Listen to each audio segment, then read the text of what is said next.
Mestre e doutora em Direito Público, a professora e procuradora do Estado do Rio de Janeiro, Patrícia Perrone, é a convidada deste Iluminuras especial. Ela lembra a carreira no teatro, na TV e no cinema, fala da transição para o universo jurídico e elege os escritores preferidos. Patrícia, bem-vinda ao Iluminuras. É um prazer. Eu começo perguntando pela escolha pelo direito. Você atuou, escreveu, fez cinema, fez TV, fez teatro na adolescência. Seria natural seguir esse caminho? Toda a minha família era de advogados e eu desejava muito passar por uma faculdade. Em um determinado momento da minha vida, comecei a ver todos os meus amigos, todos os meus irmãos passando em vestibular e eu queria ter essa experiência. A única coisa que eu me imaginava fazendo, além de artes cênicas, era direito. Por isso, direito. E a opção foi clara? Foi única? Única. Bateu um arrependimentozinho ou não? Nunca. Eu fui absolutamente apaixonada por teatro. Eu trabalhei muito, intensamente, dos 16 aos 21, com teatro, com televisão, com cinema. Adoro, até hoje é uma coisa que faz parte da minha vida. Até vir para Brasília, eu participava de forma permanente de um grupo de estudo de teatro.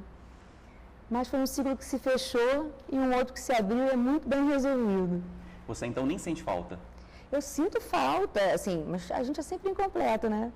Eu sinto falta do teatro, até estou meio que procurando aqui em Brasília um grupo de estudo, assim, para não ficar totalmente desvinculada. É uma coisa que faz parte da minha vida, mas profissionalmente eu acho que eu me encontrei no direito. Ainda sobre a carreira artística, o que você mais se lembra? O que eu mais me lembro?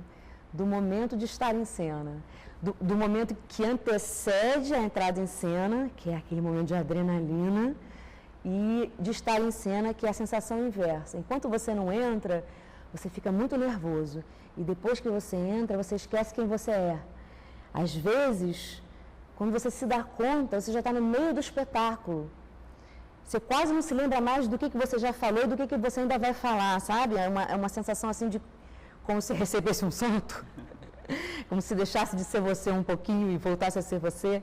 E é uma experiência muito interessante, porque fazer teatro é uma oportunidade de você ser várias pessoas, então é de você conhecer várias realidades e você sai de cada personagem um pouco modificado por esse personagem, com uma visão de um ponto de vista que você não tinha antes de entrar. O que também acontece um pouco no direito. Nesses casos importantes dos quais a gente participa, por exemplo, a possibilidade de interrupção da gestação de fetos anencefálicos, do qual eu não participei, é só um exemplo. Você passa a conhecer tanto aquilo e os dramas humanos que estão por trás dessa história e como essas questões modificam a vida das pessoas, que você sai de um caso desse diferente de como você entrou, olhando sob outros pontos de vista, né? Você falava bastante sobre o teatro. Ele prevalece sobre a TV e o cinema? Ele é mais importante para você? Eu amava fazer TV. E, assim, são veículos muito diferentes. O teatro, você estuda muito e você se aprofunda muito para apresentar. Você passa por um processo de, no mínimo, 3 meses de ensaio, em que você vai decupar aquele texto, em que você vai descobrir todos os subtextos de cada frase, por que o autor escolheu dizer aquilo, daquele personagem naquela hora. É um tipo de tratamento. E o seu público não está aqui, a câmera. O seu público está lá longe. Então, a forma de você se expressar tem que ser toda maior. Os seus gestos têm que ser maiores. Então, é uma forma de expressão. A televisão, você recebe o roteiro uma semana antes, decora, ensaia a cena uma vez e grava. Então, é menos profunda a tua relação com o texto, mas é interessante, porque você improvisa, porque a cena é muito produto assim, da sua interação com o outro ator que está com você em cena. E o cinema é um meio de caminho, porque você tem a câmera aqui pertinho, às vezes até, entre aspas, mais perto que a televisão, porque a sua imagem é amplificada no telão do cinema, então você tem que ser bem minimalista nas suas expressões, porque senão fica exagerado. né? E você tem um pouco mais de ensaio, um pouco mais de trabalho com texto, um pouco mais de cuidado com a luz. Então, são 3 veículos bem diferentes e muito fascinantes. Eu comecei pelo teatro, então foi onde assim eu recebi as primeiras informações sobre artes cênicas. Eu tive meus primeiros mestres, as primeiras pessoas que assim foram guias para mim nessa vida. Então, é por isso que meu vínculo com o teatro é um vínculo muito importante. Seu principal trabalho, não sei se o principal, mas talvez o mais representativo, tenha sido Confissões de Adolescente. Uma peça longa, você rodou o país por 2 anos ou mais. É a mais importante nesse sentido? Eu acho que sim. Acho que foi a experiência mais intensa que eu tive no teatro e com o público. Porque fazer teatro tem essa diferença da televisão, que é que no teatro você sente imediatamente a reação da plateia. Assim como quando você dá uma palestra no direito, você sente imediatamente a reação da plateia. E isso é um grande aprendizado para quem fala em público, né? Você conseguir interagir, você ter uma relação de não se sentir assustado, acuado com a plateia. Então, foi um grande aprendizado, assim. E passar por vários lugares também, por várias cidades, com experiências e com visões de mundo muito diferentes. Então, a gente passava pelas capitais e depois a gente ia para o interior do país. Então, desde os problemas que a gente encontrava para apresentar o espetáculo do tipo, uma vez a gente foi para uma concha acústica que tinha 17 ecos. Então, você falava, hoje eu acordei cedo, hoje. Então, o que se faz para acabar com os ecos, né? Que é quanto mais pessoas você tiver, menos lugares o som reflete, aí menos eco. Então, você vai aprendendo. E também, assim, você sai de cidades progressistas para cidades bem conservadoras. Então, tem cidades que, por exemplo, a gente falava sobre maconha, a gente falava sobre aborto. Tinha cidades que recebiam isso muito bem. A gente muitas vezes fazia debate no final do espetáculo sobre os temas do espetáculo. E tinha cidades que recebiam muito mal, em que aquilo era agressivo, as pessoas se sentiam assim afrontadas com determinadas coisas que a gente falava no espetáculo. Então, foi um aprendizado muito grande, que eu conheci vários Brasis. O sul do Brasil é diferente do norte do Brasil. O que é uma questão num lugar não é uma questão no outro. Foi muito interessante como experiência. Foi o trabalho marcante no teatro. E na TV? Na TV, assim, o primeiro trabalho que eu fiz na TV foi Noivas de Copacabana, que era uma minissérie, história de um psicopata que assassinava noivas, né? E como foi o primeiro trabalho que eu fiz na televisão, foi um trabalho muito marcante para mim, né? E foi um trabalho em que eu contracenei com o Miguel Falabella, com a Patrícia Pilar, que são pessoas que estão aí até hoje, que são maravilhosas. Mas eu fiz quase concomitantemente a Noivas de Copacabana uma novela, que era Despedida de Solteiro, que também foi muito marcante, porque é diferente você fazer uma obra fechada, que é uma série de televisão, onde você sabe como o seu personagem começa e como o seu personagem termina, de uma obra aberta, que é uma novela, em que como o seu personagem evolui, depende do feedback que o autor tem de como o público está reagindo ao seu personagem e às histórias. Então, se o personagem acontece, ele vai crescendo, e isso é uma experiência muito gratificante, né, para um ator. E o último trabalho que eu fiz na televisão foi Comédia da Vida Privada, que foi uma experiência muito interessante também, porque era também outro tipo de linguagem. É uma linguagem de comédia que tem um timing assim, muito preciso. Lá, pai! Achou polícia e tudo, os amigos da gente foram presos. Tava animado, né? Tem uma cadeirada na cabeça do Marco Antônio. Pô, pai, ainda tô tudo doendo aqui, ó. Põe álcool que passa. Saiu até tiro. Eu podia ter morrido. Essas coisas só acontecem na hora, Marco Antônio. Na verdade, cada trabalho tem seu encanto, mas esses 3, que são os 2 primeiros e o último, são trabalhos que me marcaram muito. Você falou um pouquinho, lá no começo aqui da entrevista, sobre essa transição. Queria que você falasse mais um pouco. Como é que foi essa transição, então, dessa parte artística para o direito? O direito e o teatro são mundos simplesmente antagônicos. Então, assim, o que me fascinou no teatro é que o teatro era a antítese da minha experiência familiar, né? Todas as minhas pessoas são muito do mundo do direito, né? Meu pai era advogado, minha mãe é advogada e os meus 2 irmãos fizeram direito também. Então era um mundo onde todas as regras estavam definidas, digamos assim, todas as coisas tinham o seu lugar, né? Eram muito assim pragmáticas, eu faço isso para chegar ali. O que me fascinou no mundo do teatro é que nada tinha o seu lugar, nada era pragmático, as pessoas faziam as coisas porque elas queriam fazer as coisas, era tudo muito idealista, era um sonho. Isso me impressionou muito. Eu me lembro que uma das minhas melhores amigas do teatro era Maria Mariana, que foi quem escreveu Confissões de Adolescente, que é filha do Domingos Oliveira, que foi, assim, o meu primeiro grande mestre no teatro. E eu me impressionava muito com a relação que ela tinha com ele, porque era muito diferente da relação que eu tinha com meu pai. O meu pai, ele tinha preocupação de me encaminhar na vida, digamos assim. Ele queria que eu fizesse uma profissão em que ele sentisse que eu ia estar segura. Concurso público era um caminho para estar segura, então eu devia fazer um concurso público. Era essa a cabeça do meu pai com a vida. E depois pensar em adquirir a casa própria, né? Esse mundo da classe média, assim, né? E a relação do Domingos com a Mariana era uma relação completamente diferente. Então, eu me lembro muito de um diálogo em que, às vezes, eles me copiavam nos debates que eles tinham por internet. E eu me lembro de um diálogo em que eles me copiaram, que ele falava assim: Mariana, por que ganhar dinheiro? E a Mariana respondia: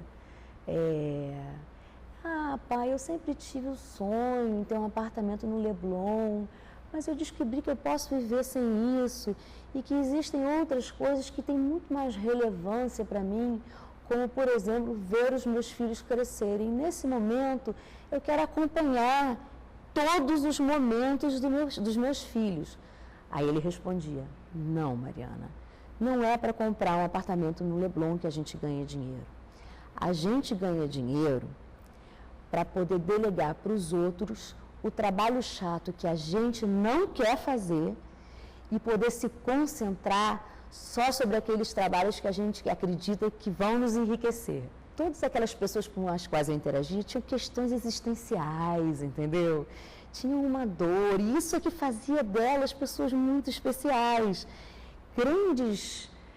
Confissões de Adolescente foi produzido pela Mari num momento de crise da adolescência. Ela escreveu Confissões durante 15 dias, em que ela ficou trancada em casa, sem sair de casa, muito em crise sobre aquele momento que ela estava vivendo.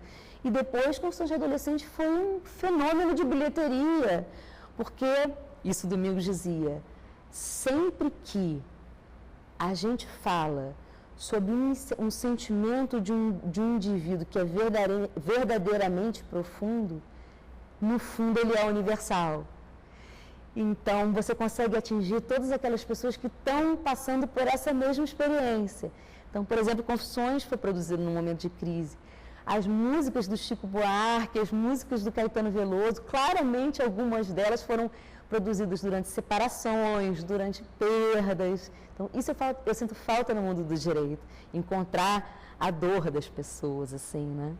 Vou fazer uma pausa, Patrícia. A gente vai para um rápido intervalo e volta daqui a pouquinho para continuar essa conversa aqui com a Patrícia Perrone. É um minutinho só. De uma criança. Talvez a senhora não se lembre, dona Regina, mas existe um outro detalhe que também separa um homem de uma criança. E quanto a este detalhe, dona Regina, o seu filho já é um homem, eu garanto.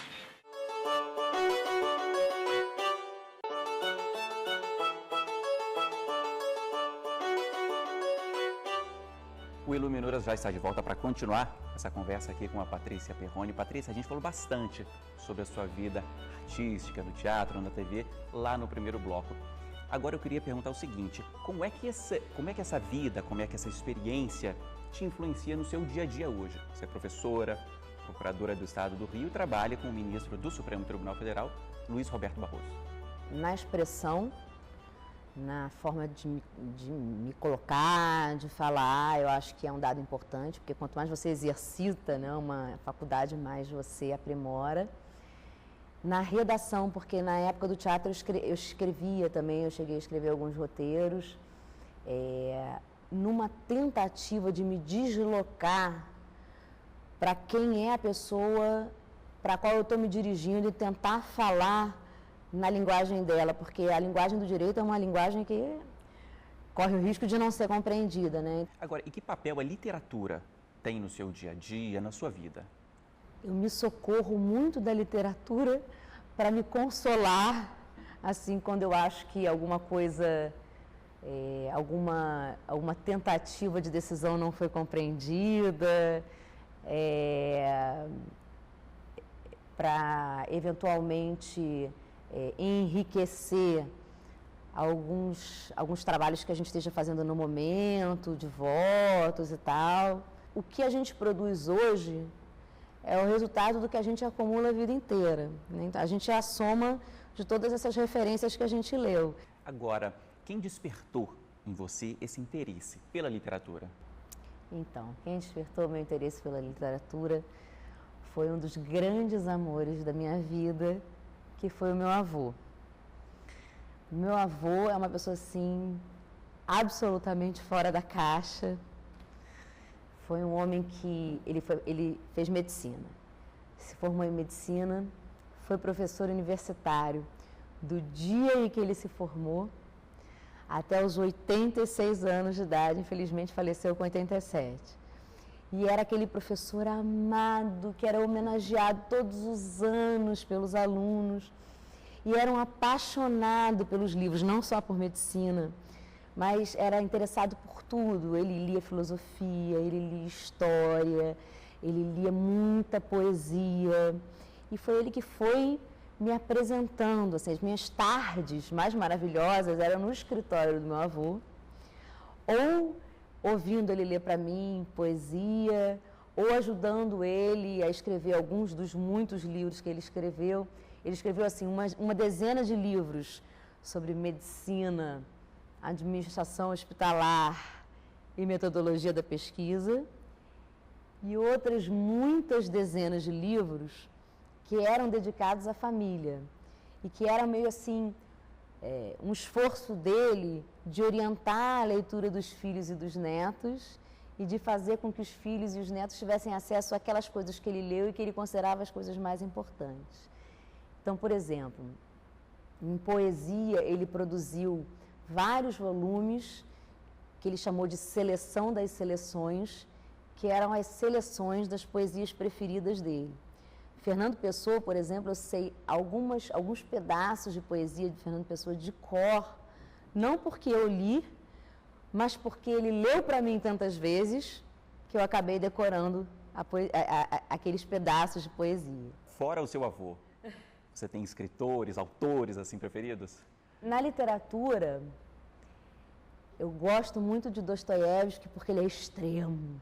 Os personagens dele são extremos e eu também sou uma pessoa assim muito intensa, então eu me identifico com a loucura dos personagens de Dostoiévski. E eu sou absolutamente encantada com Gabriel Garcia Marques, sobretudo com 100 Anos de Solidão, porque tem dois personagens ali que são o meu avô e minha avó. O José Arcádio Buendia, que foi ficando cada vez mais excêntrico e começou a falar cada vez mais barbaridades, e que aí os filhos resolveram amarrar ele na castanheira. A gente dizia que a gente ia amarrar o vovô na castanheira porque ele estava ficando excêntrico. E a Úrsula, que era a mulher dele, que ela era tão leve, tão leve, tão leve, que um belo dia ela estava batendo um lençol e ela foi subindo, subindo, e ela nunca mais voltou. E que a gente dizia que era minha avó, que era exatamente assim. Eles tinham a mesma dinâmica, o meu avô e minha avó, que o José Arcádio Buendia e a Úrsula. Então, esse é um livro também que me marcou muito na literatura. No direito, tem um livro que foi o livro responsável por eu ir parar no direito constitucional, pela minha descoberta do direito constitucional, que foi o livro Interpretação e Aplicação das Normas Constitucionais, do ministro Luiz Roberto Barroso, né? Foi um livro assim que eu descobri que existe um espaço no direito que é um espaço de arte. Você citou aí Dostoiévski, Gabriel Garcia Marques e o ministro Barroso. Dos três, Qual é o seu preferido? Eu vou ser justa, eu vou escolher na arte o da arte e no direito do direito. Eu acho que Gabriel Garcia Marques é assim, eu me identifico mais com ele está no lugar do coração. Então, Gabriel Garcia Marques. E no direito, o ministro Barroso. Vou fazer uma pausa aqui então, Patrícia, que a gente tem 2 perfis dessa vez, do ministro Luiz Roberto Barroso e também do escritor Gabriel Garcia Marques.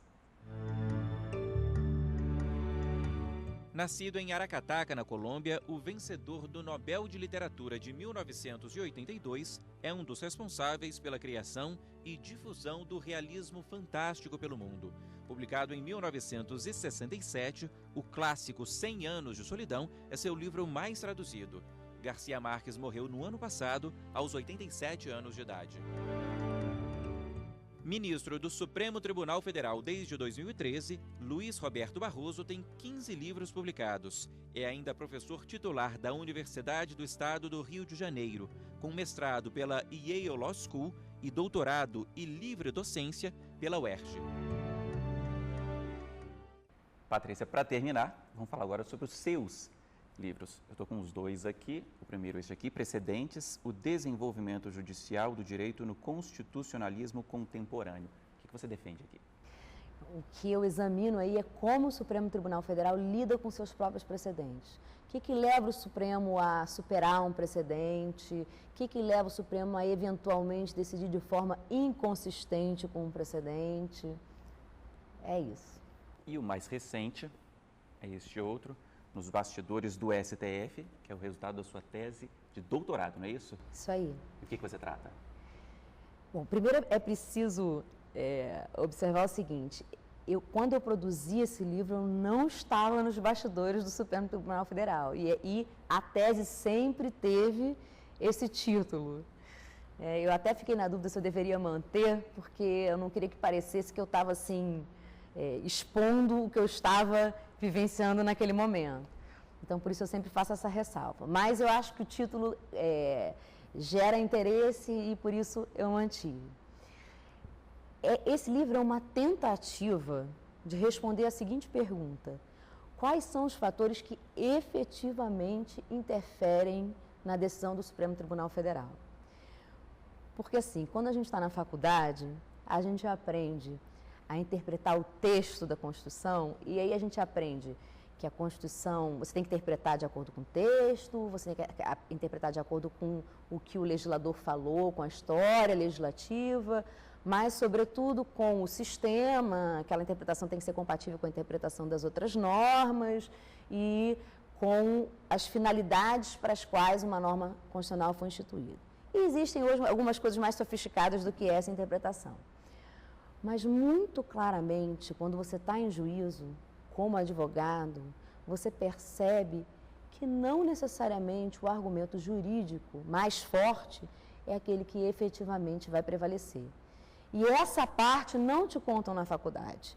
O que é que, então, move os ministros quando não é o argumento jurídico, digamos assim, ou quando, pelo menos o que você considera o melhor argumento jurídico, não prevalece. Então, quais são as outras questões que entram nesse processo de decisão, né? Eu parti da literatura norte-americana, que fez um estudo grande sobre isso, né, e que divide o comportamento judicial em 3 comportamentos, 3 modelos diferentes. O modelo legalista, que diz, olha, o que interfere no processo de decisão é o texto da Constituição, a hermenêutica constitucional, que é a forma de interpretar, digamos assim, e os precedentes. Esse é o que eu disse que nem sempre funciona, né? Então, eu fui para os outros 2. O modelo do comportamento ideológico, judicial, e o modelo do comportamento estratégico. O que diz o comportamento ideológico? Olha, o que mais influencia o processo decisório de um juiz em um caso em que o direito é relativamente indeterminado é a ideologia. A ideologia, e não necessariamente a ideologia partidária, mas a visão que ele tem de mundo, as convicções que ele tem a respeito do que representa um avanço ou um retrocesso para o direito, qual é a função que ele acredita que o Supremo Tribunal Federal deve desempenhar. Então, se você conhece o ministro, o background do ministro, talvez você consiga antecipar como ele vai decidir um caso que é assim um caso muito dividido. Depois, o último modelo, que é o modelo estratégico, que é o seguinte: os juízes desejam influenciar o destino do direito. Eles têm uma visão de qual é a decisão mais adequada e eles querem que essa decisão se confirme.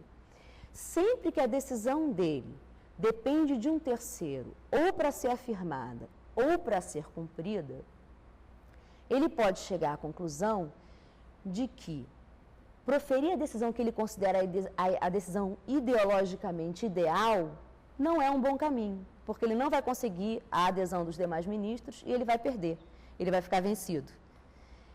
Então, ele modera a visão dele, a decisão dele, ele vota não exatamente como ele votaria, ele faz uma segunda melhor decisão, uma coisa que a literatura norte-americana chama de second best decision, né? Que é aquela decisão que é a mais próxima das convicções dele, que ainda representa um avanço para ele, mas que é uma decisão que ele acredita que pode vir a ser aceita pela maioria dos ministros e, portanto, que é uma decisão que vai influenciar no direito. Porque é melhor avançar pouco do que não avançar. Patrícia, depois dessa aula sobre o Supremo Tribunal Federal, sobre teatro, TV, cinema, suas experiências, seus livros, os livros do seu avô, muito obrigado, foi ótima aqui a entrevista. Olha, foi um prazer e uma honra. Muito obrigado e muito obrigado a você que nos acompanhou aqui hoje. O Iluminuras fica por aqui, mas para rever este e outros programas, basta acessar tvjustiça.jus.br. Até a semana que vem. Tchau.